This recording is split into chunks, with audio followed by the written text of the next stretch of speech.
Good afternoon, students. I am Dr. Lakshmi Agarwal, and today I will be discussing the topic lymph nodes. You must be thinking, since lymph node is a very tiny organ, why we should discuss lymph nodes? You are correct. Lymph nodes are the very small tiny organs, but this is the most common pathology which we encounter in our day-to-day life.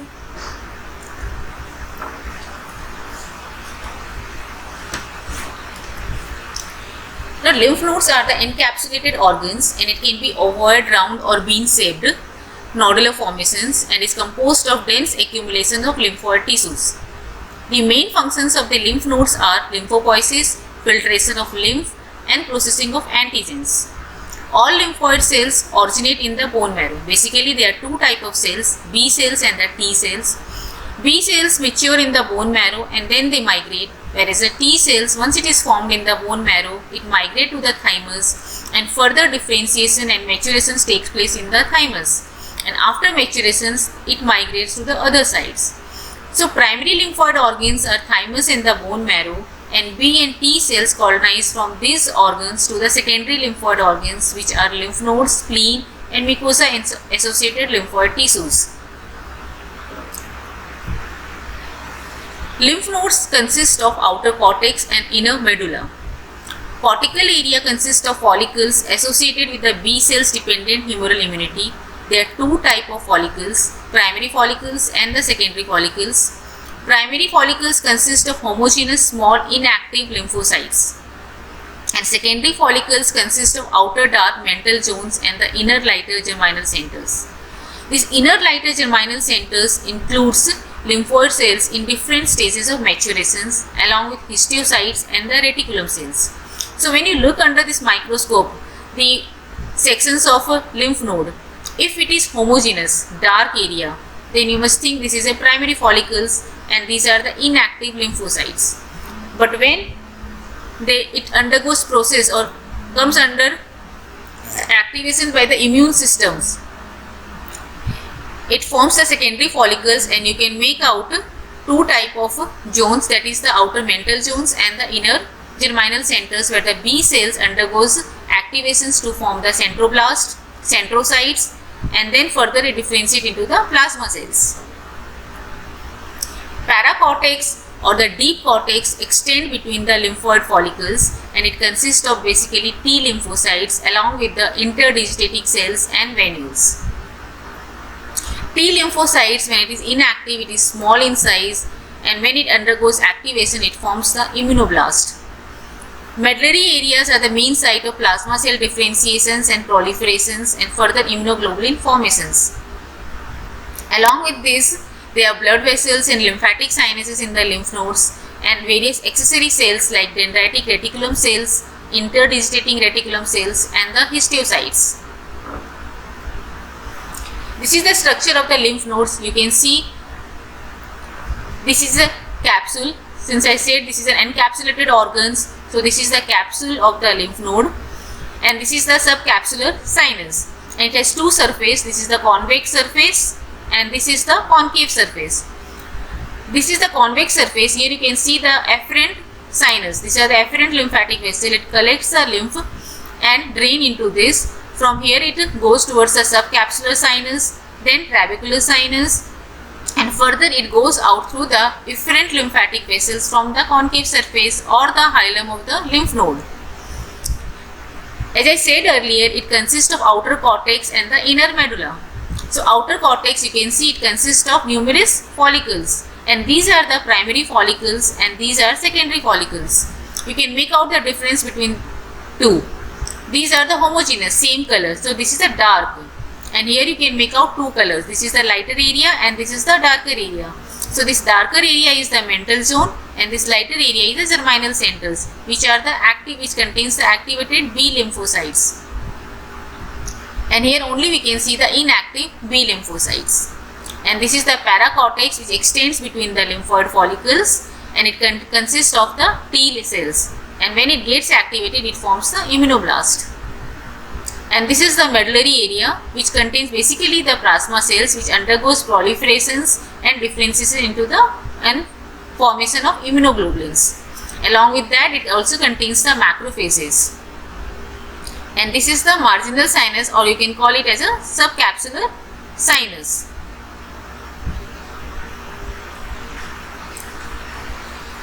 This is the same picture depicting the secondary follicles. When there is a primary immune response, inactive B cells, it gets activated by the presence of antigens, and then it forms the centroblast, centrocytes, and further the plasma cells. So this is the primary immune response, and then secondary immune response. Secondary immune response also again it activates and further forms into the whichever remains in the memory cells, it gets activated and forms the further plasma cells and the immunoglobulins.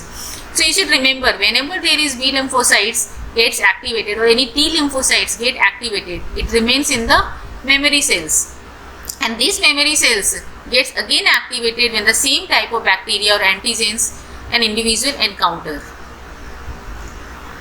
This is the bone marrow stem cells which forms the B cells. So this is pre-B cells, immature B cells, immature B cells again, and when it gets mature B cells, it migrates towards the lymph node, and there it undergoes further processing and forms the plasma cells. So is it clear? So you should remember, first B cells and T cells are formed in the bone marrow, and T cells they differentiate and further mature in the thymus, but B cells differentiate and mature in the bone marrow, and then they migrate to the secondary lymphoid organs. And in the lymph node structure, you should remember whether it is a cortex contains all the follicles, not the medulla. Medulla contains only the plasma cells and the macrophages. And cortical follicles are of two types, primary follicles and the secondary follicles. Secondary follicles are the activated follicles, but the primary follicles are inactivated follicles. That is, the patient has not been exposed to any antigen in that conditions. This is the lymphocyte development from the stem cells in the bone marrow. Either it can differentiate towards the myeloid stem cells or towards the lymphoid stem cells. In the lymphoid stem cell, as we have seen earlier, it can either form the B cells or the T cells. So B cells will form the follicular center cells or the plasma cells. Then T cells will differentiate into the helper T cells or the cytotoxic suppressor T cells. And these, after the activations or after the activations, it will combat the antigens. So is it clear? There are two types of T cells. They are the either helper T cells or the suppressor T cells. And B cells, the final destiny of the B cell is to form the plasma cells, which will further form the immunoglobulin.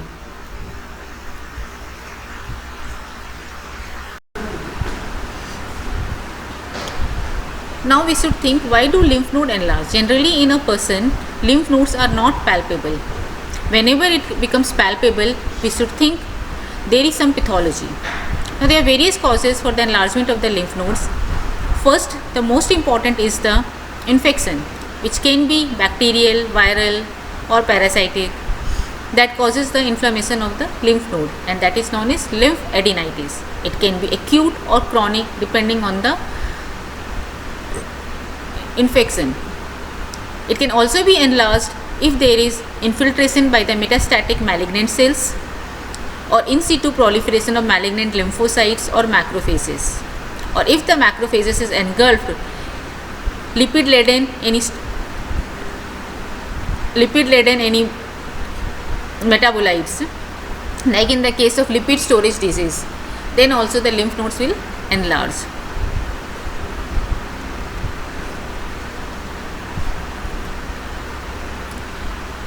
Now depending on the which group of lymph nodes are enlarged, your differential will be accordingly. Now whenever the lymph nodes are enlarged, you have to think in two lines, whether it is a benign or malignant. Now if it is a young patient, you should always think in case of, first you should rule out benign. But if it is older age group, the first differential will be your neoplastic and you have to rule out malignancy. But either can happen in each case. Like in the young age, malignancy can also occur, and in the older age, infection can also occur. But the dictum is, you should always rule out the most common but think of the rare disease. So your two category, benign and malignant, you have to think your differential. Like if the supraclavicular lymphadenopathy is there, in a benign condition you will think it can be a tubercular or it can be any bacterial infection. But if it is a older age group, you have to see whether it is a right side node or the left side node. If it is a right side node, you have to rule out malignancy from the mediastinum, lungs and esophagus. And if it is a left side node, you should think in terms of malignancy of testes, ovaries, kidneys, pancreas, stomach, gallbladder or prostate. It is also known as the Virchow's node. If the paraumbilical nodes are increased, that is known as Sister Joseph's nodule, then you have to rule out malignancy from the abdominal or the pelvic neoplasm. So there are two type of lymphadenopathy. Localized lymphadenopathy. Localized lymphadenopathy means only one group of lymph nodes are involved, like axillary lymphadenopathy or cervical lymphadenopathy or supraclavicular lymphadenopathy. But if it is generalized, like two or more non-contiguous areas are involved, then it is known as generalized. You are getting inguinal group of lymph nodes are enlarged, axillary lymph nodes are enlarged, mediastinal lymph nodes are enlarged, abdominal. So then it is known as a generalized lymphadenopathies. Among the various causes of generalized lymphadenopathies, the most important are HIV, Epstein-Barr virus, tuberculosis and any other viral infections. And in the malignancy, we should always rule out first lymphoma and leukemias. These are the most common, whereas the rare causes are Kaposi sarcomas and the metastasis. Among the autoimmune disease, SLE, rheumatoid arthritis, Sjogren's syndrome, Still's disease and dermatomyositis should be considered. Other rare disease which causes the generalized lymphadenopathy are Kawasaki's disease, sarcoidosis, amyloidosis, lipid storage disease, necrotizing lymphadenitis and Castleman disease. Now coming to the first group, that is the acute non-specific lymphadenitis. Sometimes the lymph node are enlarged and you try to find out the cause, but you cannot find out the cause of lymphadenitis, and then it is known as acute non-specific. Why it is known as acute? Because the patient will give you a short-term history, lymph node will be painful and overlying skin is sometimes red. And in case of tuberculosis or any other infection, you can also see the draining sinus when the infection penetrates the capsules, breach it and comes out through the skin and forming a draining sinuses. When you see a draining sinuses, try to see which group of lymph nodes are involved and then try to find out the causes. And in India, the most important cause of draining sinus is TB. When you see under the microscope, you will see the prominence of the secondary follicles. Since it is an activated follicles, you will see mostly the secondary follicles, and the follicles will be containing the numerous mitotic figures and macrophages. So macrophages, you will see this when you study the cytoplasm of the macrophages, you will see it contains the debris derived from the dead mycobacteria, dead bacteria or the necrotic cells. And neutrophilic infiltrate are seen in acute condition. Generally we don't see neutrophilic infiltrate in a case of lymph node, but when you see neutrophilic infiltrate, then this is indicate this is an acute condition. Chronic non-specific lymphadenitis, in this also lymph nodes will be enlarged but it will be non-tender, and when you study under the microscope, you will see the follicles will be enlarged. There will be various shape and sizes of the secondary follicles, and as I said earlier, the secondary follicles will have the outer darker mental zones and the inner lighter zone of germinal centers. But again in the germinal centers you will see two type of cells. One is the centroblast, that is the dark cells, and one is the lighter cells, that is the centrocytes. Now how will you differentiate between the centroblast and the centrocytes? Centroblast will have a multiple nucleoli, but the centrocytes will have a cleaved nuclei. This cleaving will be absent in the centroblast, and centrocytes won't have a nucleoli, it will only have the cleaving. In between these two cells there will be dendritic cells and the macrophages. The causes of chronic non-specific lymphadenitis are rheumatoid arthritis, toxoplasmosis and early stage of infection with HIV. So how will you differentiate between the chronic and the acute? Both will have the same picture, but in the chronic condition you won't see neutrophilic infiltrate, but in the acute condition you will see the neutrophilic infiltrate. And again the history, acute lymphadenitis are generally painful, but chronic non-specific lymphadenitis are non-tender.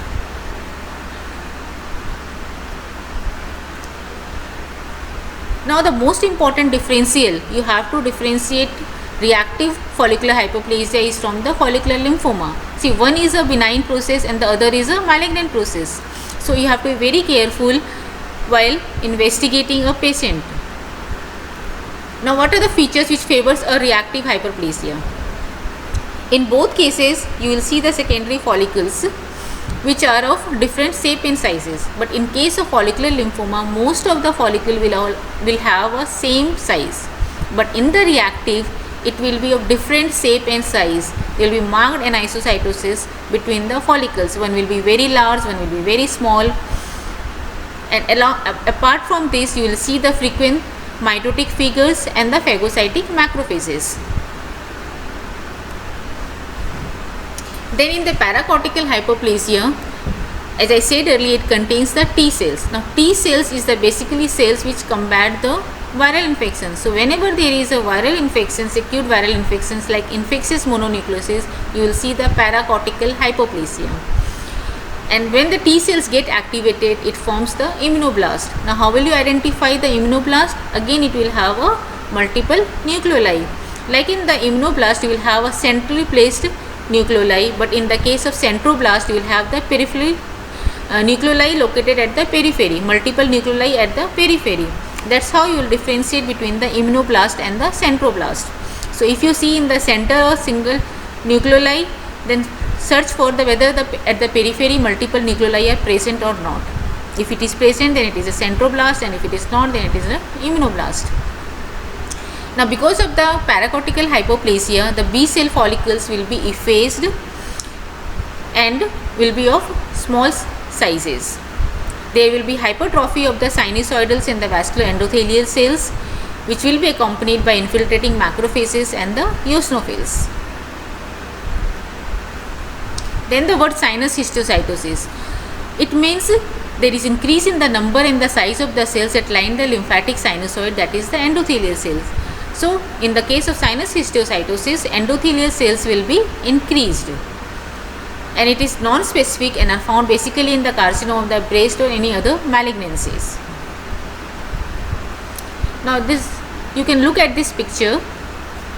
These are the follicles. This is a case of reactive follicular hypoplasia. So this is the follicle. You can see this is small size germinal center, this is very large size, again this is mid, this is again little bit smaller. So you can see the marked variation in the shape and size of the follicles, and you can make out this is a darker zone. So this is, what is this? This is a mental zone. This is the mental zone, and this is the lighter area. So this is the germinal centers, and you can see in between this is the white. These are the macrophages which are containing the debris. Here you can see in the high power view, these are the macrophages, this white area which we are seeing it here, and it contains the debris. These all are the debris, that is the dead bacteria or the necrotic tissues or the karyohectic debris of the cells. And this is a mitosis. This dark one is the mitotics. So you can see, and this is the centroblast. And when you see the cleaved nuclei, that is the centrocytes. This is the cleaved nuclei. This is the centrocytes. So immunoblast and the centroblast has a multiple or single nucleoli. This you can see, this is a nucleoli.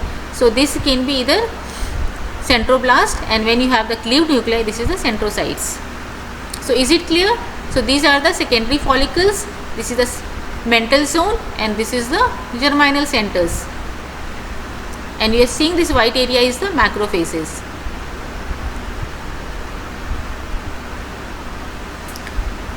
Now what are the various causes of lymphadenopathy which are associated with the clinical syndromes?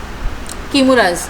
Chimeras has a hyperplastic nodules, that is the lymph node will be enlarged. Along with that you will get the eosinophilia, and the lymph node will also be infiltrated by the eosinophils, and eosinophil will be When you do the CBC, it can be as much as 30 to 40%. In case of Kikuchi Fujimoto, necrotic node associated with fevers, chills, myalgia, sore throat, skin rashes are present. The whole node will be replaced by necrosis. In case of sarcoidosis, you see non-casseting granulomas along with fever, weight loss, erythema nodosums and the systemic involvements. Castleman's are the multi-system disease. In case of dermatopathic lymphadenitis, you get pruritus, eosinophilia and mostly axillary and the inguinal lymph nodes are involved. In rheumatoid arthritis, you see two syndromes, that is the Still's disease and the Felty syndromes along with the generalized lymphadenopathies. Now Kikuchi Fujimoto's and the sarcoidosis are the differential for the tuberculous lymphadenitis. In case of tuberculous lymphadenitis, sometimes you get only necrosis, no granulomas. Then you have to think only two DDs, that is the Kikuchi's and the tuberculous in case of benign process. And sarcoidosis, when you see the non-casseting granulomas, it can be either tubercular or it can be sarcoidosis. So you have to think both in case of non-casseting granulomas, and you have to investigate the patient in both the line, whichever is present. Now coming to the most common cause of lymphadenitis, that is the tuberculous lymphadenitis. In this case, the reservoir of infection is human with active tuberculosis. So when any person comes in contact with a person who is having the active tuberculosis, he may be infected with the tuberculosis. If the immunity is strong, the immune system may combat the tubercle bacilli and the patient will be okay. But if the immune system is weak, then the tubercle bacilli will proliferate and form the active tuberculosis in that person. This is the most common form of extrapulmonary tuberculosis, and any group of lymph nodes can be involved, but the most common group of lymph nodes which are involved in case of tuberculous lymphadenitis is the cervical. And mostly the cervical lymphadenitis is caused by the spread of Mycobacterium tuberculosis from a lung infection. Scrofulus often presents as one-sided red painless mass located along the upper border of the sternocleidomastoid muscles or in the supraclavicular area or axilla. In areas in which both tuberculosis and HIV are prevalent, tuberculous lymphadenitis may be the presenting signs in 50% of young children and is often associated with intrathoracic disease. Currently, most tuberculous lymphadenitis is caused by Mycobacterium tuberculosis and atypical mycobacteria, particularly Mycobacterium scrofulosum and Mycobacterium avium complex. Generally, tuberculosis is an indolent and slowly progressive and is not accompanied by a systemic symptoms. But if the person develops systemic signs, then you must think this is a miliary tuberculosis and the process is outside the cervical lesion. So you have to investigate the person which other organs are involved in this case. Now coming to the pathogenesis of tubercle bacilli, generally the primary focus in case of cervical lymphadenitis, the primary focus is in the lung. And the word Ghon complex is used when granulomas are formed in the upper lobe of the pleura and the bronchopulmonary nodes. Nodes are involved when the tubercle bacilli disseminate or enter from the initial focus of infection, that is through the lymphatic channel to the draining lymph nodes. And secondary tuberculosis arise by reactivation of the primary complex, usually the nodes in a previously sensitized person. Because in the nodes, even the patient is treated with the ATT, the bacilli resides in the nodes for a long period of time. And in between that, if the person immunity is decreased or it comes in contact with an active tubercle bacilli patients, this will become reactivated and forms a full-fledged tuberculosis in that person. The first reaction to bacilli in a human body is in a lymph node is exudative, necrotizing and non-specific. So if it is not treated, then it becomes confined and forms a granulomas in a chronic case. Now what do you mean by the word exudative?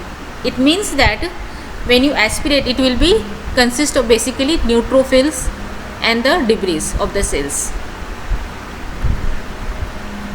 Now this tubercle bacilli is an intracellular parasites and multiply within the macrophages.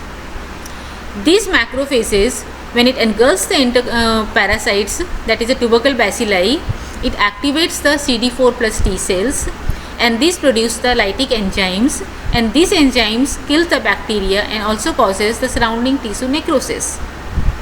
Now this necrosis is a type of coagulative necrosis. Then it further forms the granulomas, and granulomas consist of the coagulative necrotic centers surrounded by epithelioid cells, Langerhans cells, lymphocytes, plasma cells and fibroblasts. Epithelioid cells are nothing but the activated macrophages, and it is spindle shaped or the slipper shaped cells. Now when you study the gross picture of the nodes, these are generally matted nodes, means one node is joined to the other nodes, and when you do the cut section, it will show the caseous necrotic areas which appear as creamy white patches becoming chalky with the deposition of calcium, and if it is not treated, it will become stony hard due to extensive calcification. Now this is a picture. You can see first is the infection before activation of the cell mediated immunity, and second is the initiation and consequences of cell mediated immunity. So you should always remember, tuberculosis infection is a type of chronic inflammation, and the response is by the cell mediated immunity, not the humoral response. It's a cell mediated. So Mycobacterium, that is the tubercle bacilli, it presents to the alveolar macrophages and it binds to it through the mannose receptors present on the surface of the alveolar macrophages. Then if immune systems are not activated, the cell mediated immunities are not activated, then there is unchecked bacillary proliferations and there will be seedling to the multiple sites, and it can lead to the miliary tuberculosis. But if the cell mediated immunities become active, this alveolar macrophages presents this bacteria to the T cells in the presence of interleukin 12. Then T cells becomes activated and it transferred to the helper T cells. Then the helper T cells, in the presence of interferon gamma, it activates the further macrophages, and this macrophage will try to kill this bacteria through either production of nitric oxides, autophagy, or production of reactive oxygen species, or phagolysosomes maturations and activations. So all these processes will finally kill the mycobacteria, and in the presence of tumor necrosis factors and the chemokines, monocyte, more and more macrophages or the monocyte will be recruited at the site of inflammation and it will form a granulomas. As I said earlier, the lytic enzymes which are secreted by the alveolar macrophages or activated macrophages also called tissue necrosis. So this is the center caseous necrosis which we see in the case of tuberculosis, surrounded by epithelioid cells and the lymphocytes. So which type of lymphocyte you see in the case of granulomas? They are the T lymphocytes basically. The most important population is the T lymphocytes. So you get T cells, T lymphocytes, this is the epithelioid cells, and this is the necrotic, and along with that you will get the Langerhans cells and the plasma cells. So all the chronic inflammatory cells are seen in case of granulomas or the tuberculosis. This is the gross picture which I said. See, the whole lymph node is replaced by the white chalky surface, and sometimes it may become very stony hard due to extensive calcifications. This is the microscopic picture. See, this is the cytology of the lymph node, tuberculous lymphadenitis. These are the epithelioid cells. These are either spindle shaped or the slipper shaped, and these are the chronic inflammatory cells. But when you look at the biopsy, this is the lymph node biopsy, you can see this is the coagulative necrotic center, surrounded by these are the Langerhans cells. In the Langerhans cells, the nucleus are arranged at the periphery, and this is the cytoplasm, and you can see the multiple lymphocytes, T lymphocytes, macrophages and epithelioid cells. So this is a low power view of the lymph node biopsy, but when you look at the and study this under the high power, you can make out lymphocytes, macrophages and the epithelioid cells. Epithelioid cells will look like this. So is it clear? When anyone asks you what is a granuloma, how will you define it? So granulomas are type of chronic inflammation and it consists of central necrotic centers surrounded by epithelioid cells, Langerhans giant cells, lymphocytes and the plasma cells. Along with that, few fibroblasts or the connective tissue matrix can be seen. Then coming to how will you diagnose? As I said earlier, histology, that is the histopathology, and the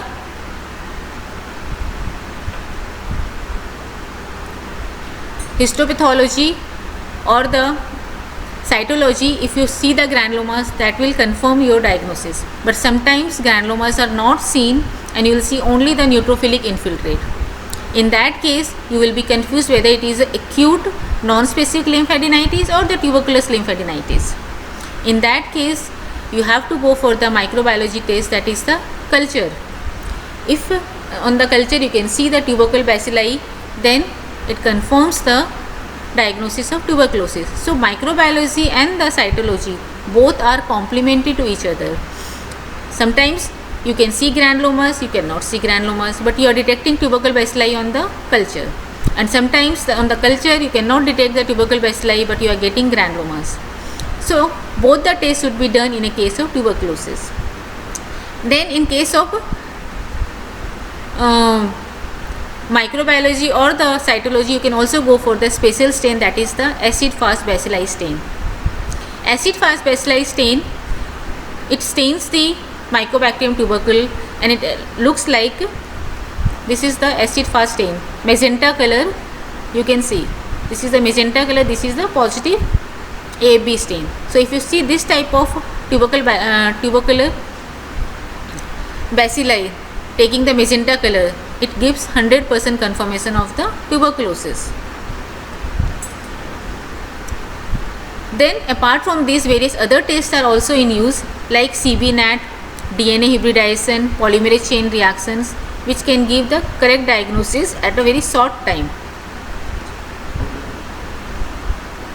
So in case of tuberculosis, a single test cannot detect or cannot give you a diagnosis. You have to use multiple tests. Like in the case of sputum, if the patient is having a cough and you are going for the AB stain of the sputum, sometimes the sputums may not give you the positive AB stain even though the patient is a case of tuberculosis. It depends on the bacilli load. If the bacilli load is very high, then AB stain will be positive, and if it is very few bacilli are there, you may miss it on the microscope. So multiple tests has to be done to diagnose the case of tuberculosis.